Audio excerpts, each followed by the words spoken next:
რინგში ნიკა კონცელიძე. ხოლო მისი მეტოქე შავი ჩოხა ნიკა კონცელიძე სიმაღლე 178 სანტიმეტრი 70 კილოგრამი ასაკი 31 წლის წარმოადგენს ბათუმი კიკბოქსინგ აკადემი ბათუმის კიკბოქსინგის აკადემია ასევე დგომში მოჩხუბარი სტრაიკერი ასაკიდან გამომდინარე საკმაოდ გამოცდილიც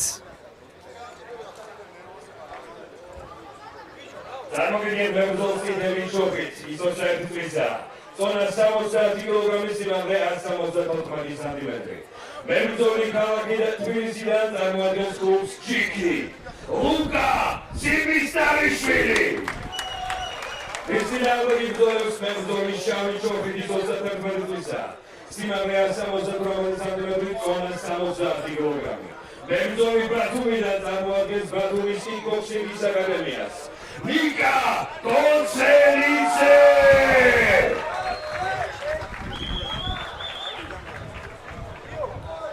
ასაკებს შორის საკმაოდ დიდი სხვაობაა.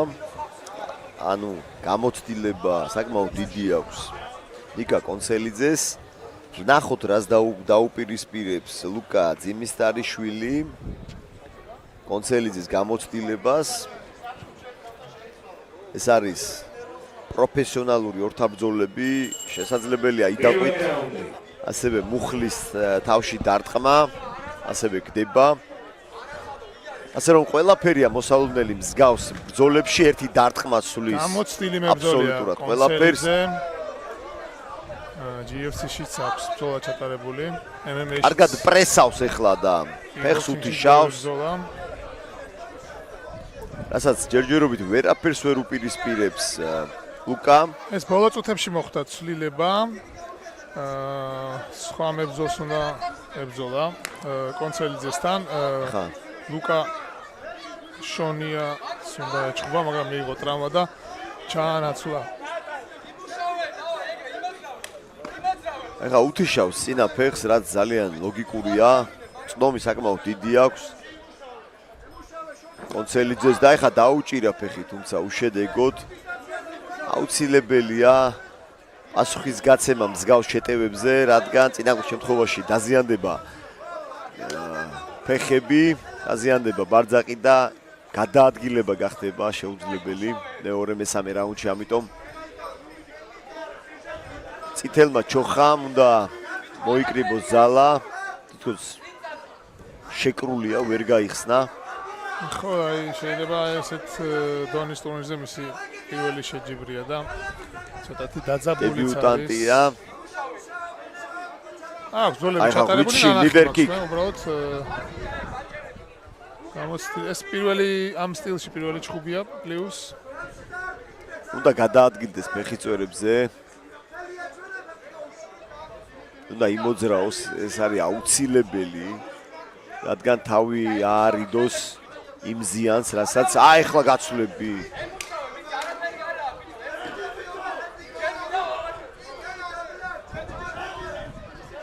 ელოდება, ძალიან ბევრს ელოდება, რაც დანაშაულია.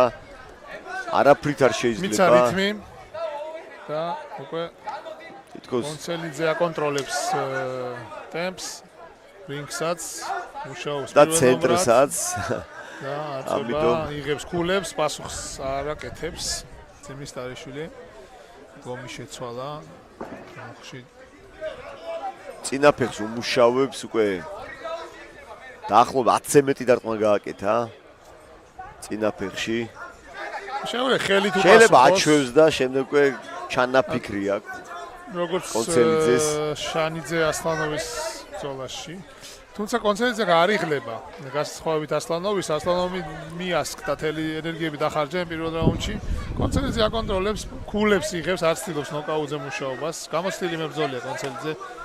კონცელიძე ეთყობა, რომ ძალიან ბევრი აქვს ნაჩხუბი და რაუნდი ფაქტიურად არაფრით ზედმეტი დატვირთვის გარეშე სპორტში ხართ, აი რა თქმა უნდა, ზოდა ნოკაუტისთვის.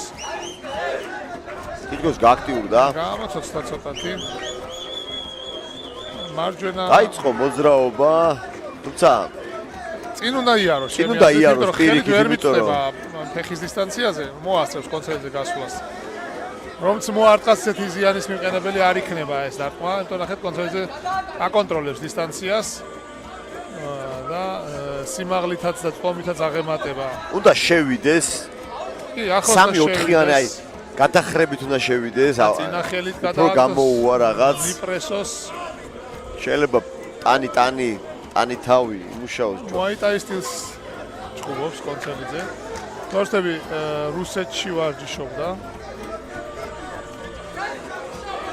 მოიტაის აი კარგი ლოუკი ხა. ხელი არ უნდა ჩამოყაროს შესვლის დროს. კარგად გძნობს. მანძილს ხელებისთვის ცოტათი გახსნილია კონცერტზე შეუძლია. ძალიან გახსნილია, აი ზუსტად მაგის თქმა მინდა. მაგრამ არ უშოს, უბრალოდ არ წინ არ მიდის. წინ თუ არ მიდის. აი ხლა, აი ეს. ვერ მოვარტყა, იმიტომ რომ უკან არის. ზუსტად აი ამაზე წინ ვაპარაკობ. წავიდეს და აი უნდა გააკეთოს. თუ უნდა რომ ამ ბრძოლაში მიაღწიოს გამარჯვებას. თქოს ვერ რისკავს. ფეხებით კარგად დაიჭირა კონცერტზე. დააბნია ესე რომ ვთქვა. ფსიქოლოგიურად აჯობა. აი ლოუკებს თავს. აი ზუსტად მიაჩვია წინაფეხი დაუგრუზა და მერე უკვე თავში დაარტყა. ფრონტ კიკები საკმაოდ დამაზიანებელი. აი ხლა მუხლის თავში.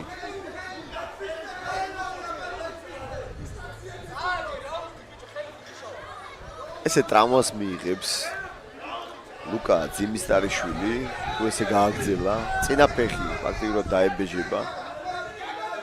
ჯობია ეჩხუბოს. აი ცალკარას ეთამაშება. კი. წინა ბრძოლიდან განსხვავებით უფრო ნაკლებად დინამიური ბრძოლა ვიხილეთ. თუმცა მესამე რაუნდიც გვაქვს წინ. რამოდენიმე წამიდა ჩამრავალ ზამთარებამდე. ნიკა კონცელიძე თუ არ დაიღლება მესამე რაუნდში, ვერაფერს ვერ შეეცვლის. მე არ მგონია რომ დაიღალას, იმიტომ რომ ესე კარგად შეაწუხა, თუ გდებები არ გაუკეთა, თუ არ დახარჯა, გამორიცხულია, რაღაც შეიცვალა. დაიღალოს, იმიტომ რომ დიდ ენერგიას არ ხარჯავს ამ დარტყმებით, არ ცდილობს გასათიში დარტყმები დაარტყმას, უბრალოდ ზიანს აყენებს ნელ-ნელა. აი ფეხი მე რამდენი ლოუკი ეთყობა ლუკას რომ გამოცდილება აკლია, რასაც ვერ ვიტყვით მის მეტოქეზე.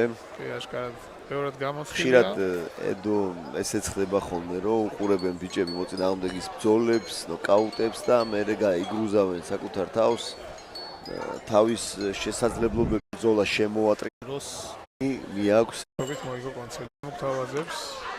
მოიგო კონცელიძე. მესამე რაუნდი.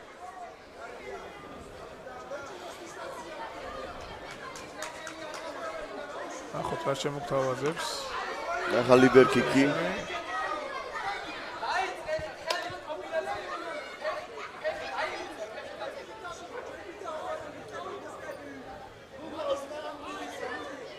უკან მიდის, აი ვერ რისკავს თითქოს. ლუკა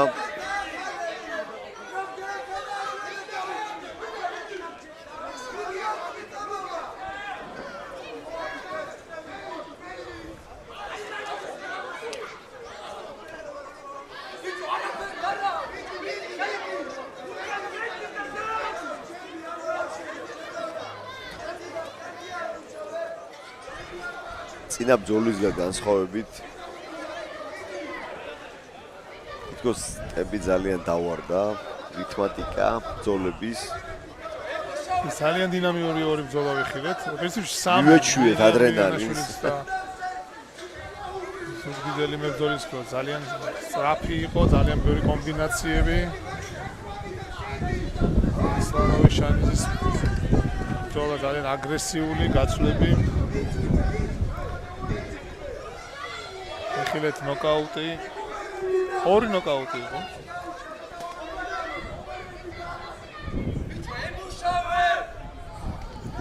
აი ხლა მარცხენა ჰაიკიკის მცდელობა.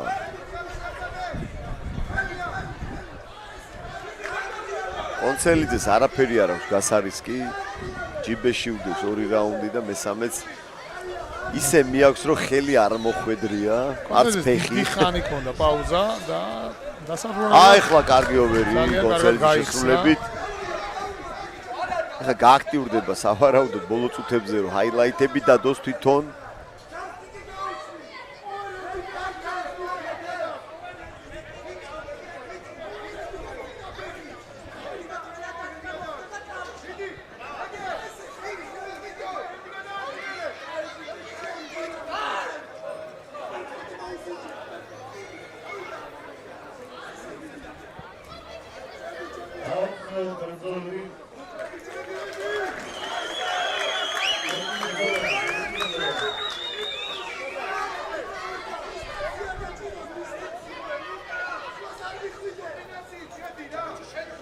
ედო ვისარგებლოთ პაუზით და აი ხლა კარგი სვინინგი.